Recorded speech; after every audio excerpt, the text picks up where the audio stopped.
Welcome to Ali spoken English. ఈరోజు మనం ఇంకా కొన్ని ఫిక్స్డ్ ప్రిపోజిషన్స్ గురించి డిస్కస్ చేద్దాం. లాస్ట్ క్లాస్లో మనం ఆల్రెడీ వీటి గురించి డిస్కస్ చేసాం. ఈరోజు ఇంకా కొన్ని డిస్కస్ చేద్దాం. ఫిక్స్డ్ ప్రిపోజిషన్స్ అంటే కొన్ని వర్డ్స్తో కొన్ని ప్రిపోజిషన్స్ అనేవి ఫిక్స్డ్గా ఉంటాయి. బాగా అర్థం చేసుకోండి. కొన్ని వర్డ్స్తో కొన్ని ప్రిపోజిషన్స్ అనేవి ఫిక్స్డ్గా ఉంటాయి. ఇవి మీకు ఇంగ్లీష్లో మాట్లాడేటప్పుడు ఉపయోగపడతాయి. అదేవిధంగా మీరు ఏదైనా సరే రాసేటప్పుడు లెటర్స్ కావచ్చు, లేదా ఏదైనా డాక్యుమెంట్స్ ప్రిపేర్ చేసేటప్పుడు కావచ్చు, ఇవన్నీ కూడా మీకు ఉపయోగపడతాయి. వీటిని ఒక్కొక్కటిగా డిస్కస్ చేద్దాం. ఇందులో కొన్ని వర్డ్స్ అడ్జెక్టివ్స్ ఉంటాయి, కొన్ని వర్బ్స్ ఉంటాయి. మొదటగా అడ్జెక్టివ్తో చూద్దాం, తర్వాత వర్బ్స్తో చూద్దాం. అడ్జెక్టివ్తో ఉన్న structure subject plus am is are, లేదా పాస్ట్ ఉన్నట్లయితే వాజ్ వర్, అదేవిధంగా ఫ్యూచర్లో ఉన్నట్లయితే will be, plus adjective plus preposition, తర్వాత నౌన్ ఉపయోగించడం జరుగుతుంది. ఆ నౌన్ ప్లస్లో మనం నౌన్గా జెరన్ కూడా ఉపయోగిస్తాం. Verb plus ING. బాగా గుర్తుపెట్టుకోండి ఈ స్ట్రక్చర్. అడ్జెక్టివ్ ఉన్నట్లయితే ఈ స్ట్రక్చర్ వాడతాం. ఒకవేళ వర్బ్ ఉన్నట్లయితే subject verb object preposition, subject verb preposition object active వాయిస్లో. ప్యాసివ్ వాయిస్లో subject be forms am is are was were, అదేవిధంగా V3 ప్రిపోజిషన్ ఉపయోగించడం జరుగుతుంది. వాడు అడ్జెక్టివ్తో చూద్దాం. అయితే మనం క్లాస్ స్టార్ట్ చేయబోయే ముందు ఒక స్మాల్ అనౌన్స్మెంట్ అండి. నేను రాసిన 4 పుస్తకాలు అవైలబుల్ ఉన్నాయి. ఒకటి spoken English zero to hero, తర్వాత అడ్వాన్స్డ్ ఫ్రేజెస్, తర్వాత అన్లాక్ క్లాజెస్కు సంబంధించి, చివరిది 297 ఫ్రేజల్ వర్బ్స్. ఈ పుస్తకాలు డైరెక్ట్ మా దగ్గర నుంచి పర్చేస్ చేయొచ్చు. దీనికి సంబంధించిన డీటెయిల్స్ మీకు కింద డిస్క్రిప్షన్లో కూడా కనబడుతుంది. అదేవిధంగా కొన్ని బుక్స్ అమెజాన్లో కూడా అవైలబుల్ ఉన్నాయి. మీరు అమెజాన్ నుంచి కూడా పర్చేస్ చేయవచ్చు, లేదా అన్ని పుస్తకాలు కావాలనుకున్నట్లయితే you can purchase directly from us. ఇప్పుడు చూద్దాం అడ్జెక్టివ్తో. First preposition, first word confused about. Confused about అంటే అర్థం ఏంటంటే గందరగోళానికి లోనవ్వడం, కన్ఫ్యూజ్ అవ్వడం. ఏదైనా సరే రిపోర్ట్తో కన్ఫ్యూజ్ అవ్వడం కావచ్చు, ఇన్స్ట్రక్షన్తో కన్ఫ్యూజ్ అవ్వడం కావచ్చు, ఏదైనా గందరగోళానికి లోన్ అవ్వడం, అర్థం కాకపోవడం, దీని ఏమంటాం మనం? కన్ఫ్యూజ్డ్ అబౌట్ అంటాం. దాన్ని చూద్దాం. నాకు ఇన్స్ట్రక్షన్స్ కన్ఫ్యూజ్గా ఉన్నాయి, నేను ఇన్స్ట్రక్షన్స్తో గందరగోళానికి లోన్ అయ్యాను. I'm confused about the instructions. I'm confused about the instructions. ఆ రిపోర్ట్ నాకు కన్ఫ్యూజన్గా ఉంది. I'm confused about the report. ఆ గేమ్ నాకు కన్ఫ్యూజన్గా ఉంది, అర్థం కాలేదు. I'm confused about the report, the game, the problem, ఇలాంటి ఏదైనా కావచ్చు. పాస్ట్ ఉన్నట్లయితే వాజ్ ఉపయోగిస్తాం. I was confused about the report. తర్వాత డిలైటెడ్ విత్. డిలైటెడ్ విత్ అంటే బాగా సంతోషించడాన్నే డిలైటెడ్ విత్ అంటారు. అంటే బాగా దేంతోనే సరే సంతోషించడాన్ని ఏమంటాం మనం? డిలైటెడ్ విత్ అంటాం. ఉదాహరణకు మేము మీ పనితో సంతోషించాము అని చెప్పడానికి we are delighted with your work. వాళ్ళ యొక్క రిపోర్ట్, వాళ్ళ యొక్క ఆన్సర్తో మేము చాలా సంతోషించాము. We are delighted with their answer. వాళ్ళ సర్వీస్తో మేము సంతోషించాము. We are delighted with their service. So అర్థమైంది. డిలైటెడ్ అంటే అర్థం ఏంటంటే బాగా సంతోషించడాన్ని, ఒక పనితో కావచ్చు, రిపోర్ట్తో కావచ్చు, మరిదేంతో కావచ్చు, సంతోషించడాన్ని, ఆనందపడ్డాన్ని డిలైటెడ్ విత్ అంటారు. బాగా ఆనందపడ్డాన్ని, సంతోషించడాన్ని డిలైటెడ్ విత్ అనేది ఉపయోగిస్తాం. మనం డిలైటెడ్ టు కూడా ఉపయోగించండి. డిలైటెడ్ టు ఉపయోగించినప్పుడు తర్వాత V1 ఉపయోగించడం జరుగుతుంది. ఉదాహరణకు ఇక్కడ ఉన్నందుకు, ఈ మీటింగ్లో ఉన్నందుకు నాకు చాలా సంతోషంగా ఉంది. I am delighted to be here in this meeting. I'm delighted to be here. ఈ మీటింగ్లో ఉన్నందుకు నాకు చాలా సంతోషంగా ఉంది. I'm delighted to be here. ఇక్కడ ఉన్నందుకు చాలా సంతోషంగా ఉంది. ఈ గేమ్లో పార్టిసిపేట్ చేస్తున్నందుకు గాను నాకు చాలా సంతోషంగా ఉంది. I am delighted to participate in this game.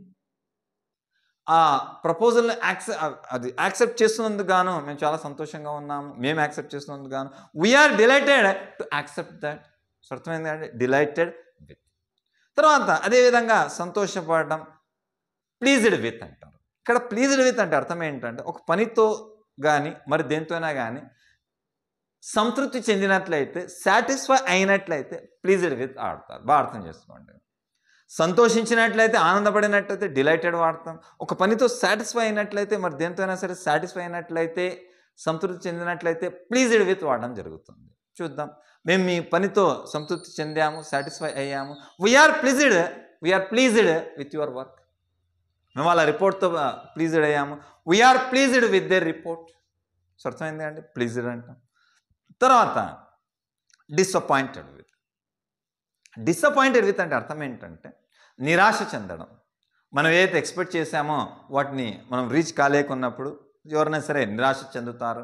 కాబట్టి ఏమంటారు, డిసప్పాయింటెడ్ విత్ అంటాం. అతడు లైఫ్తో డిసప్పాయింట్ అయ్యాడు. He is disappointed with his life. He is disappointed with his life. మేము వాళ్ళ యొక్క పనితో మేము డిసప్పాయింట్ అయ్యాం. We're disappointed with their work. అంటే మేము ఏదైతే ఎక్స్పెక్ట్ చేసామో ఆ విధంగా వాళ్ళు రీచ్ కాలేకున్నప్పుడు డిసప్పాయింటెడ్ విత్ అని వాడతాం. We are disappointed with their work. Satisfy అయినప్పుడు we are pleased with their work. So అర్థమైంది కదండి, డిసప్పాయింటెడ్ విత్. నేను నా జీవితంతో నేను డిసప్పాయింట్ అవ్వలేదు. I am not disappointed with my life. I'm not disappointed with my life. తర్వాత ఎందులో అయినా సరే ఒక పని బాగా చేయడాన్ని, ప్రావీణ్యత కలిగి ఉండడాన్ని దేంట్లో అయినా కానీ గుడ్ అట్ అంట. గుడ్ అట్ తర్వాత నౌన్ ఉపయోగించడం జరుగుతుంది. ఉదాహరణకు అతడు క్రికెట్ ఆడడంలో ప్రావీణ్యత కలిగి ఉన్నాడు, బాగా ఆడతాడు. He is good at playing cricket. అతడు డ్రైవింగ్ చేయడంలో మంచి నైపుణ్యత కలిగి ఉన్నాడు. He is good at driving. He is good at answering. అతడు సమాధానం ఇవ్వడంలో బాగా మంచి దిట్ట, బాగా నైపుణ్యత ఉంది, ప్రావీణ్యత ఉంది. He is good at something. He is good at playing. He is good at driving. అదేవిధంగా అతడు టీచింగ్ చేయడంలో బాగా ప్రావీణ్యత కలిగి ఉన్నాడు. హీ ఈజ్ గుడ్ ఎందులో, టీచింగ్లో. He is good at teaching. He is good at teaching maths. He is good at teaching English. ఈ విధంగా ఉపయోగించడం జరుగుతుంది గుడ్ అట్. పాస్ట్ ఉన్నట్లయితే I was good at something. I was good at something. తర్వాత grateful to, thankful to. Grateful to, thankful to. దీని అర్థం ఏంటంటే కృతజ్ఞత కలిగి ఉండడం, అదేవిధంగా రుణపడి ఉండడం. కృతజ్ఞత కలిగి ఉండడం, రుణపడి ఉండడం అనే పదంతో వాడడం జరుగుతుంది. ఇక్కడ గ్రేట్ఫుల్ టు అంటే గొప్ప కాదండి. దీని అర్థం ఏంటంటే కృతజ్ఞత కలిగి ఉండడాన్ని గ్రేట్ఫుల్ టు అంటారు. కృతజ్ఞత కలిగి ఉండడం, రుణపడి ఉండడం, ఇలాంటి సందర్భంలో వీటిని ఉపయోగించడం జరుగుతుంది. Grateful to, thankful to. Thankful to అనేది ఎవరైనా సరే మనకి ఎవరైనా హెల్ప్ చేసినప్పుడు అప్పటికప్పుడు సాధారణంగా థ్యాంక్స్ అని చెప్తూ ఉంటాం. అదేవిధంగా ఎవరైనా హెల్ప్ చేసినప్పుడు అప్పటికప్పుడు మనం థ్యాంక్ఫుల్ అని కూడా చెప్పచ్చు. పర్సన్స్ ఉన్నట్లయితే టు వాడతాం, ఏదైనా రీజన్స్ ఉన్నట్లయితే ఫర్ వాడతాం. బాగా అర్థం చేసుకోండి. Thankful to, grateful to. Thankful to అనేది జస్ట్ ఎవరైనా ఒక ఫేవర్ చేశారు, దానికోసం మనం థ్యాంక్స్ తెలియజేసినట్లయితే, ఏదైనా ఒక పర్పస్ కోసం థ్యాంక్స్ తెలియజేసినట్లయితే థ్యాంక్స్ టు వాడతాం. ఎవరైనా సరే లాంగ్ టర్మ్ కోసం సర్వీస్ ప్రొవైడ్ చేశారు, వాళ్ళకి ఎక్కువ మనకు హెల్ప్ చేశారు, అలాంటప్పుడు కొద్దిగా మోర్ దాన్ థ్యాంక్ఫుల్ అని చెప్పాల్సి వచ్చినప్పుడు గ్రేట్ఫుల్ టు వాడతాం. రెండింటిని కూడా ఉపయోగించవచ్చు. థ్యాంక్ఫుల్ టు కూడా చెప్పచ్చు, గ్రేట్ఫుల్ టు కూడా చెప్పవచ్చు. అయితే ఒక చిన్న డిఫరెన్స్ ఏంటి అంటే కొంచెం థ్యాంక్ఫుల్ టు కన్నా ఎక్కువగా మనం చెప్పాల్సి వచ్చినప్పుడు గ్రేట్ఫుల్ టు అనే పదాన్ని వాడతాం. పర్సన్స్ ఉన్నట్లయితే టు తర్వాత పర్సన్స్ ఉన్నట్లయితే టు వాడతాం. ఏదైనా రీజన్స్ ఉన్నట్లయితే, సంథింగ్ ఉన్నట్లయితే ఫర్ వాడడం జరుగుతుంది. ఇప్పుడు ఉదాహరణకు చూద్దాం. మేము కృతజ్ఞతలు తెలియజేసుకుంటున్నాము, మేము కృతజ్ఞతలుగా ఉన్నాము అని చెప్పడానికి పర్సన్స్ ఉన్నట్లయితే I am grateful to you. లేదా ఎవరైనా మాకు ఫేవర్ చేశారు, అలాంటప్పుడు వీఆర్ గ్రేట్ఫుల్ టు యూ. వాళ్ళ కృతజ్ఞత తెలియజేసుకుంటున్నాము. We are grateful to them. We are thankful to them. రుణపడి ఉన్నాము. I am thankful to her. We are thankful to her. ఈ విధంగా చెప్పడం జరుగుతుంది. అదేవిధంగా ఏదైనా రీజన్ ఉన్నట్లయితే అలాంటి సందర్భంలో ఫర్ ఉపయోగించడం జరుగుతుంది. అలాంటి సందర్భంలో ఫర్ ఉపయోగిస్తాం. చూద్దాం. మీ యొక్క సహాయానికి గాను మేము రుణపడి ఉన్నాము. We're thankful for your kindness. We're thankful for your help. We're thankful for your help. We're grateful for your help. వాళ్ళ యొక్క సర్వీస్కు గాను, వాళ్ళు ఏదైతే సర్వీస్ ప్రొవైడ్ చేశారో దానికి గాను మేము రుణపడి ఉన్నాము. దీనికి providing services. We're grateful for providing services. We're thankful for providing services. ఈ విధంగా చెప్పచ్చు. We're grateful to them for providing services. వాళ్ళకి మేము రుణపడి ఉన్నాము, థ్యాంక్ఫుల్గా ఉన్నాము. ఎందుకంటే వాళ్ళు చేసిన సర్వీసెస్ గాను, ఫర్ ప్రొవైడింగ్ సర్వీసెస్, వాళ్ళు చేసిన సర్వీసెస్కి గాను మేము వాళ్ళకి థ్యాంక్ఫుల్గా ఉన్నాము, గ్రేట్ఫుల్గా ఉన్నాము, కృతజ్ఞత చేసుకుంటున్నాము అని చెప్పే సందర్భంలో వీటిని ఉపయోగించడం జరుగుతుంది. అర్థమైందంటే grateful to persons, I'm grateful to you, I'm grateful to him, I'm grateful to them, I'm grateful to her. ఈ విధంగా చెప్పడం జరుగుతుంది. సర్వీస్ ఏదైనా రీజన్ కానీ పర్సన్ కాకుండా వేరేది ఉన్నప్పుడు ఫర్ ఉపయోగించడం జరుగుతుంది. We are thankful for your kindness. మీ దయకి మేము రుణపడి ఉన్నాము, గ్రేట్ఫుల్ ఉన్నాము, థ్యాంక్ఫుల్ ఉన్నాము, కృతజ్ఞత కలిగి ఉన్నాము అని చెప్పడానికి ఫర్ వాడడం జరుగుతుంది. వాళ్ళకి సహాయానికి we're grateful for their help. అలా ఏదైనా సరే వర్బ్ ఐఎన్జితో కూడా వాడవచ్చు. తర్వాత అండి ప్రౌడ్ ఆఫ్. ప్రౌడ్ ఆఫ్ అంటే అర్థం ఏంటంటే కొంచెం ఎప్పుడైనా మనం సక్సెస్ సాధించాం అలాంటప్పుడు గర్వపడుతుంటాం. అలాంటి సందర్భంలో ప్రౌడ్ ఆఫ్ అంటాం. సాధారణంగా మనం వింటూ ఉంటాం, I'm proud of my son. నేను మా అబ్బాయిని చూసి గర్వపడుతున్నాను, మేము మా సక్సెస్ని చూసి గర్వపడుతున్నాము. We are proud of our success. We are proud of our success. మేము మా సక్సెస్ని చూసి గర్వపడడం లేదు.